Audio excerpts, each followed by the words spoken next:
subscribe. Halo teman-teman semuanya, kembali lagi bersama dengan saya di channel yang tidak konsisten ini.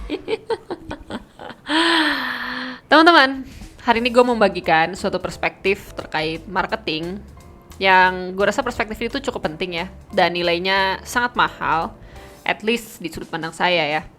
I wish gue bisa kenal dengan perspektif ini secara lebih dulu. Dan sebenarnya esensi dari perspektif ini tuh nggak cuman berfungsi untuk konteks marketing aja, tapi juga banyak konteks kehidupan ya. Karena setelah gue memperoleh perspektif ini tuh gue kayak, banyak sekali hal-hal yang bisa gue lihat secara lebih dalam gitu di dunia nyata.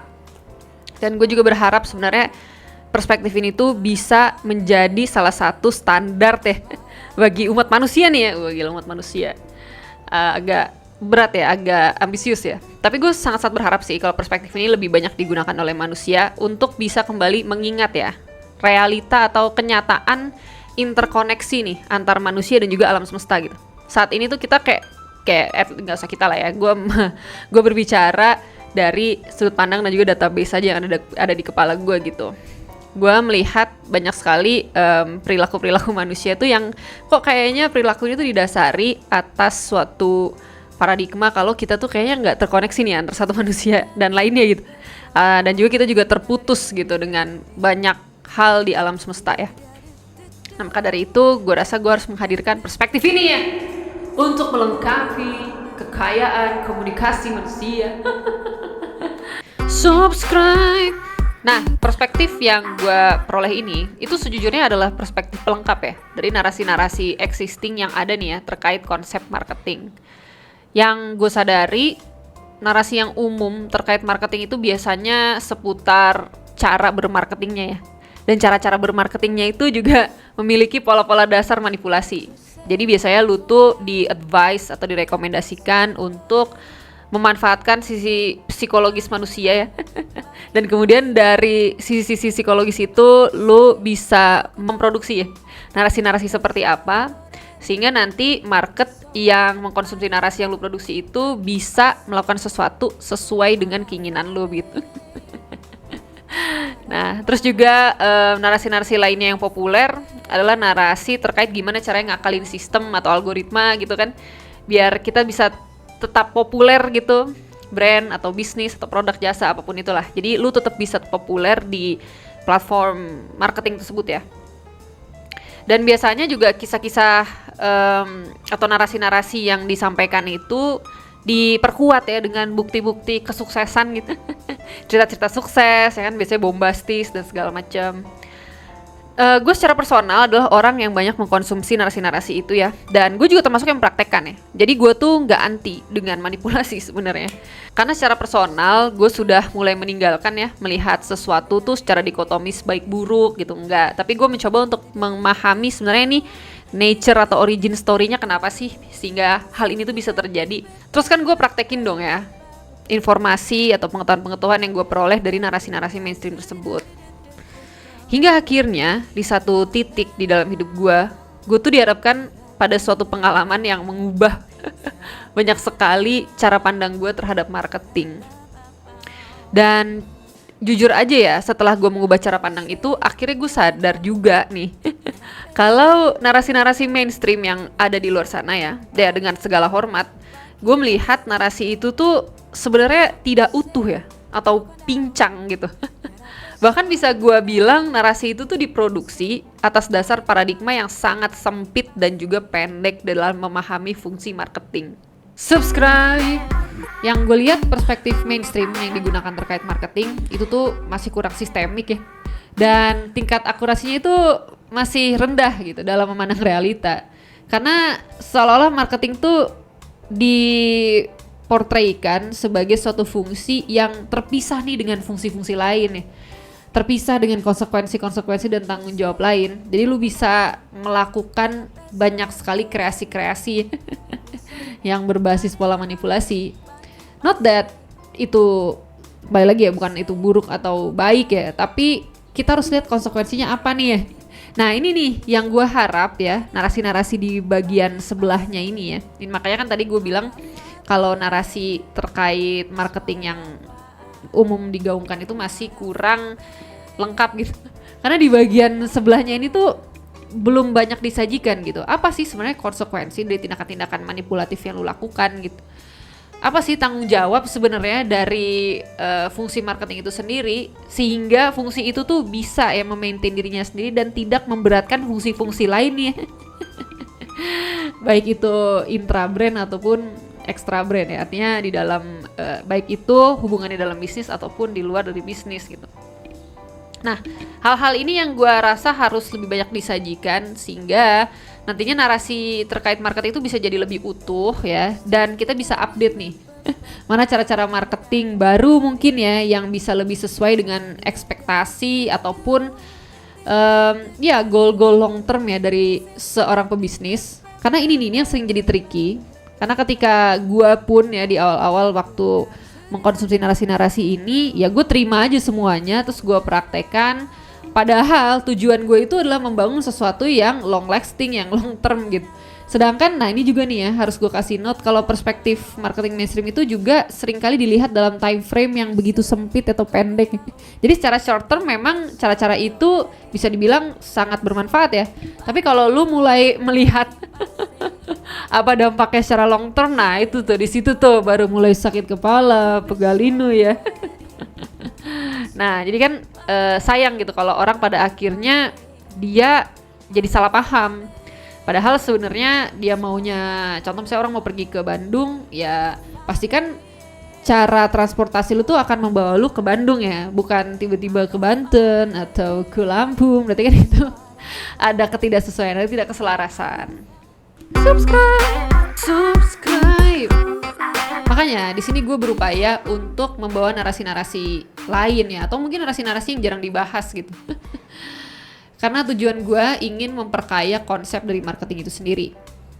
Saat ini keyakinan gue, salah satu kekayaan ternyata ya yang dimiliki oleh manusia terkait komunikasi itu adalah perspektif. Semakin banyak perspektif yang bisa lu akomodasi dalam pikiran atau mentalitas lu, itu tentunya akan membuat lu menjadi manusia yang lebih adaptif ya. Nah, gue juga berharap hal yang sama atau pola atau model yang sama itu bisa gue terapkan terkait konsep marketing. Jadi gue pengen memberikan lebih banyak tools aja sih sebenarnya yang lebih beragam agar para business owner, para advertiser ya, marketer itu jadi bisa lebih nyaman nih untuk memilih cara-cara marketing atau fungsi-fungsi marketingnya yang memang lebih sesuai dengan value-value mereka. Apalagi kalau misalnya value-value mereka itu lebih long term, mereka pengen melakukan sesuatu yang mungkin lebih nyaman gitu ya dengan integritas mereka, ya nggak ada masalah juga begitu. Karena buat gue it's all about preference aja, dan mana konsekuensi yang bisa diterima itulah yang seharusnya dilakukan sih. Ya. Subscribe. Selanjutnya gue akan membagikan beberapa kesadaran-kesadaran saya terkait cara-cara bermarketing manipulatif, yang dimana setelah gue memperoleh kesadaran itu, gue tuh lebih memilih untuk menggunakan cara-cara marketing lain ya yang lebih sesuai dengan value-value saya sebagai seorang manusia. Subscribe. Aduh. Kesadaran yang pertama, gue ngerasa kalau si cara-cara marketing manipulatif ini itu tuh akan memberatkan fungsi marketing itu sendiri ya di masa depan. Jadi kayak istilah gampangnya tuh lu bakal nyusahin diri sendiri ya kalau lu menggunakan cara-cara marketing yang, apalagi kalau memang lu ingin membangun bisnis yang sustainable ya, artinya dia harus hidup dalam jangka panjang gitu. Nah, agak capek sebenarnya kalau pakai cara-cara marketing ini. Kenapa? Karena ada satu hal yang cukup dalam gitu yang gue notice ya. Gue gak tahu apakah ini valid atau tidak, tapi ini adalah bentuk ekstraksi gitu dari pengalaman gue. Jadi relasi yang dihasilkan melalui manipulasi itu tuh kayak emang secara natural gak didesain aja untuk menjadi efisien. Jadi sering bertambahnya waktu ya, biasanya usaha-usaha lu untuk mempertahankan si relasi itu tuh akan ya bertambah juga nilainya. Entah itu effort, entah itu energi ya, entah itu sumber daya. Biasanya tuh nilainya akan meningkat nih untuk mempertahankan relasi itu. Nah, makanya semakin lama biasanya si spend dari cost lu akan makin tinggi ya, tapi tidak diimbangi nih dengan efektivitasnya nih. Jadi nanti ada satu titik pasti ya di mana lu akan ngerasa kayak tidak worth it. Disitulah ya titik inefisiensi yang nggak bisa lu toleransi lagi. Karena ada 2 faktor nih yang gue waktu itu luput untuk notice ya. Yang pertama adalah memang kompetisi yang semakin sengit gitu kan. Kalau kita berbicara dalam peta persaingan bisnis, ya gue rasa saat ini membangun bisnis tuh sepertinya lebih mudah ya. Bukan membangun ya, membuka. Nah nih, membuka bisnis sepertinya lebih mudah gitu. Tapi soal mempertahankannya kan kita nggak tahu. Tapi setidaknya dengan bertambahnya jumlah player gitu, lu akan butuh effort lebih kan gitu untuk mempertahankan relasi itu. Nah kalau relasi itu tidak terjadi secara natural, lu pasti membutuhkan lebih banyak daya ungkit ya untuk membuat relationship itu happens kan. Nah faktor kedua nih yang menurut gue nih yang paling penting nih dan agak penting untuk disampaikan saat ini, yaitu tentang kenyataan bahwa ya manusia itu kesadarannya akan meningkat secara natural. Itu kayak udah hukum alam. Jadi lu tuh secara konsep ya, si fungsi dasar dari manipulasi ini tuh seperti defying gravity gitu. Jadi lu akan melawan ya si pola-pola natural ini gitu. Subscribe.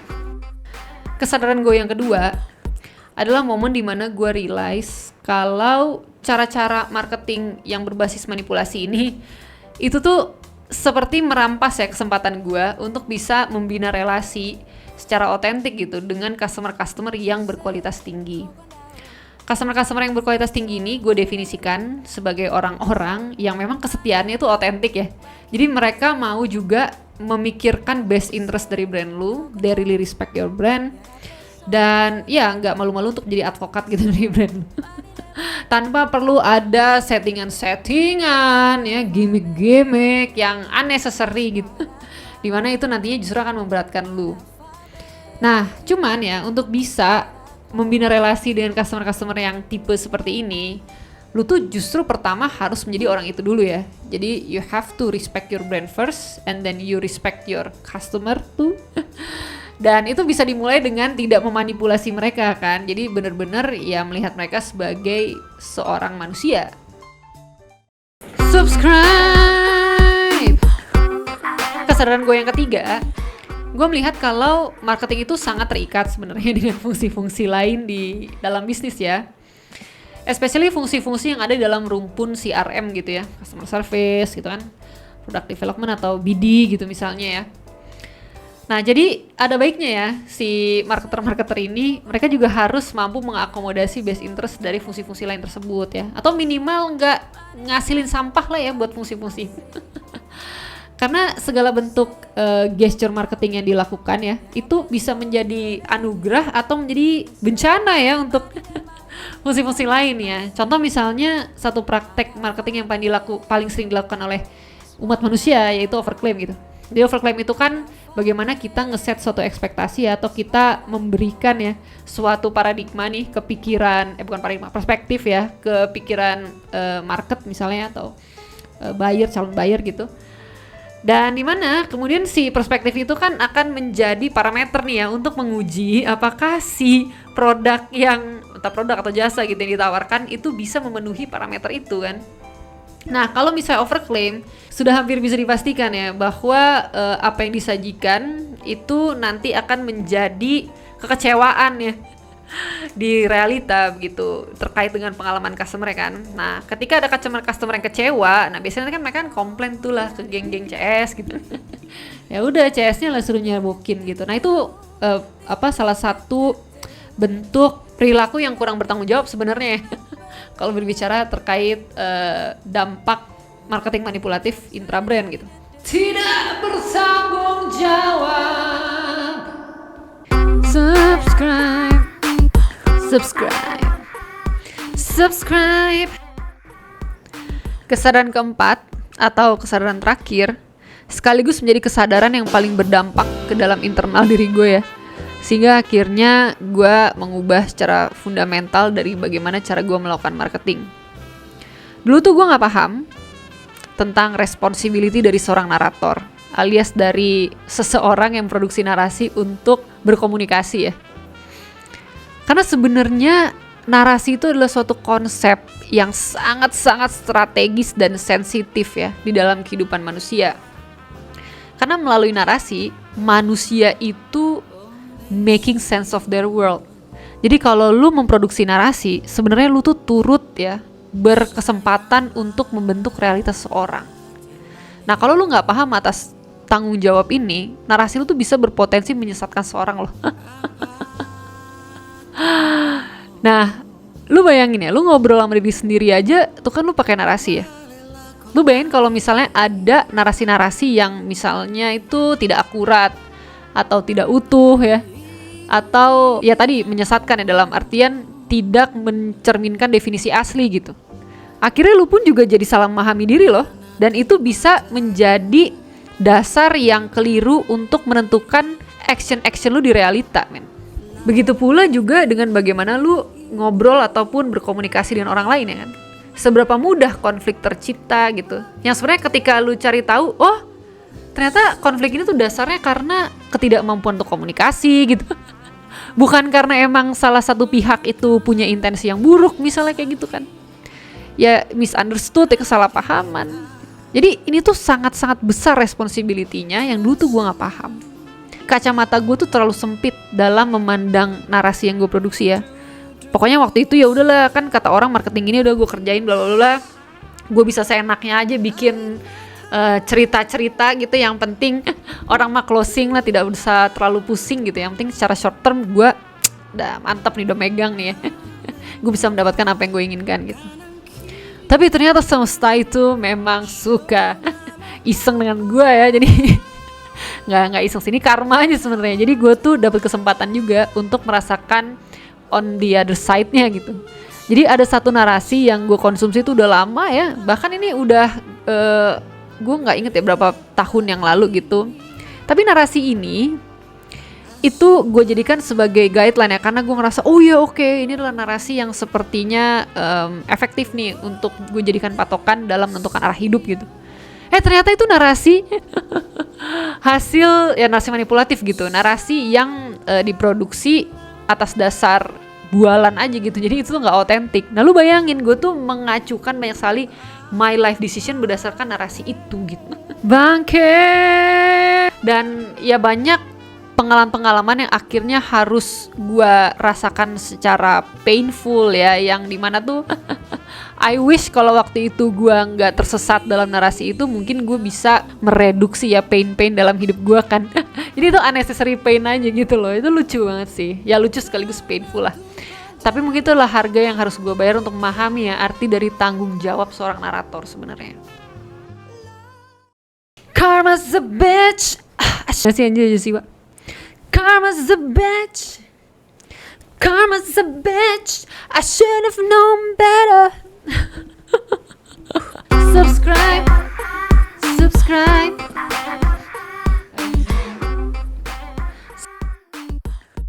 With that being said, teman-teman, itulah kesaran-kesaran saya yang membawa gue ke cara-cara yang lebih efektif ya menurut saya dalam menjalankan marketing ya. Karena saya memang secara natural adalah manusia yang sangat malas ya. Gue malas untuk buang energi untuk sesuatu yang dia tuh dampaknya terlalu pendek ya. Jadi gue harus ngeluarin effort, apalagi gak efisien tuh gue males banget lah intinya. So gue sekarang lebih banyak menggunakan cara-cara marketing dengan value-value tertentu ya. Apakah value-value itu? Pasti kalian bertanya-tanya, padahal gak ada yang bertanya. Ya, subscribe dulu dong ya, tolong subscribe ya, tolong dukung saya agar saya bisa tetap tidak konsisten ya dengan channel ini. Ya, nanti akan gue sampaikan di video-video berikutnya ya terkait cara-cara apa nih yang sekarang gue lakukan untuk membangun brand saya yang tidak konsisten ini. I'll see you guys on my next video. Bye-bye. Subscribe dong. Subscribe.